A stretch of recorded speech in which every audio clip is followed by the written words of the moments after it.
നമസ്കാരം, എല്ലാവർക്കും സ്വാഗതം. അപ്പോ ഇന്ന് നമ്മൾ കേരള PSC പരീക്ഷയിലെ ജോഗ്രഫിയിൽ നിന്ന് വന്നിട്ടുള്ള ഒരു ചോദ്യം നോക്കാൻ പോകുകയാണ്. വെറുതെ ഉത്തരം കണ്ടുപിടിക്കുകയല്ല, പകരം ഇത്തരം ചോദ്യങ്ങളെ എങ്ങനെ സ്മാർട്ടായി നേരിടാം എന്ന് നമുക്ക് പഠിക്കാം. റെഡിയല്ലേ? നമുക്ക് തുടങ്ങിയാലോ? ശരി, അപ്പൊ ചോദ്യം ഇതാണ്: എൽ നിനോയെക്കുറിച്ച് താഴെ തന്നിരിക്കുന്ന സ്റ്റേറ്റ്മെന്റ്സിൽ ഏതൊക്കെയാണ് ശരിയായിട്ടുള്ളത്? ഒന്നാമത്തെ സ്റ്റേറ്റ്മെന്റ്, പസഫിക് സമുദ്രത്തിന്റെ മധ്യ കിഴക്കൻ ഭാഗത്ത് കടലിന്റെ ഉപരിതലത്തിലെ താപനില ഇടയ്ക്കിടെ കൂടുന്ന ഒരു കാലാവസ്ഥാ രീതിയാണിത്. രണ്ടാമത്തെ സ്റ്റേറ്റ്മെന്റ്, എൽ നിനോ ഒരു ക്രമമില്ലാതെ ഏകദേശം 2 മുതൽ 7 വർഷം കൂടുമ്പോഴാണ് ഉണ്ടാകുന്നത്. മൂന്നാമത്തെ സ്റ്റേറ്റ്മെന്റ് പറയുന്നത് എൽ നിനോ സമയത്ത് ട്രേഡ് വിൻഡ്സ്, അതായത് വാണിജ്യവാദങ്ങൾ കൂടുതൽ ശക്തി പ്രാപിക്കുന്നു എന്നാണ്. ഒറ്റനോട്ടത്തിൽ നോക്കുമ്പോൾ ചിലപ്പോൾ എല്ലാം ശരിയാണെന്ന് തോന്നാമല്ലേ? പക്ഷേ ഇതിലൊരു ട്രാപ്പ് ഒളിഞ്ഞിരിപ്പുണ്ട്. നമുക്ക് ഓരോന്നായിട്ടൊന്ന് പരിശോധിച്ചു നോക്കാം.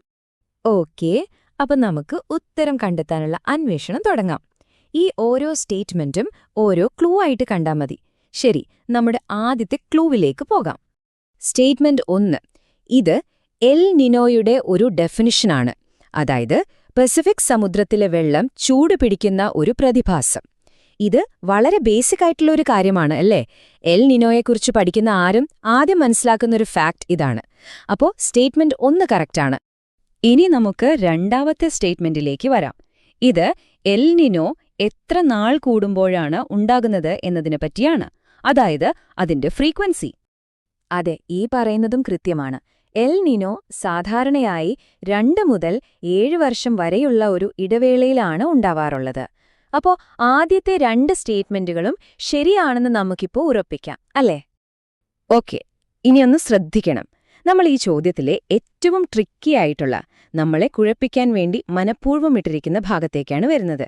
ആ ഒരു ട്രാപ്പ്, അതാണ് മൂന്നാമത്തെ സ്റ്റേറ്റ്മെന്റ്. മൂന്നാമത്തെ സ്റ്റേറ്റ്മെന്റിൽ പറയുന്നത് എൽ നിനോ സമയത്ത് ട്രേഡ് വിൻഡ്സ് കൂടുതൽ സ്ട്രോങ് ആകുന്നു, അതായത് ശക്തമാകുന്നു എന്നാണ്.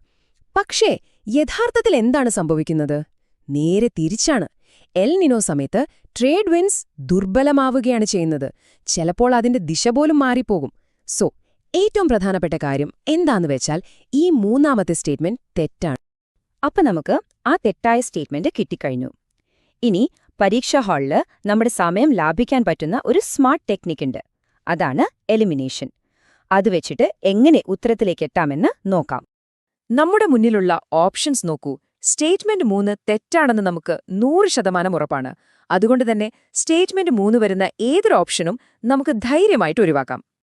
ഇവിടെ നോക്കിയേ, ഓപ്ഷൻ ബിയിലും ഓപ്ഷൻ ഡിയിലും സ്റ്റേറ്റ്മെന്റ് 3 വരുന്നുണ്ട്. അത് തെറ്റാണെന്ന് ഉറപ്പുള്ളതുകൊണ്ട് നമുക്ക് ആ 2 ഓപ്ഷൻസും അങ്ങ് വെട്ടിക്കളയാം. കണ്ടോ? ഇപ്പം നമ്മുടെ കയ്യിൽ എ, സി എന്നീ 2 ഓപ്ഷനുകൾ മാത്രമേ ബാക്കിയുള്ളൂ. ഇനി എ ആണോ സി ആണോ ശരി എന്നുള്ളതാണ് ചോദ്യം.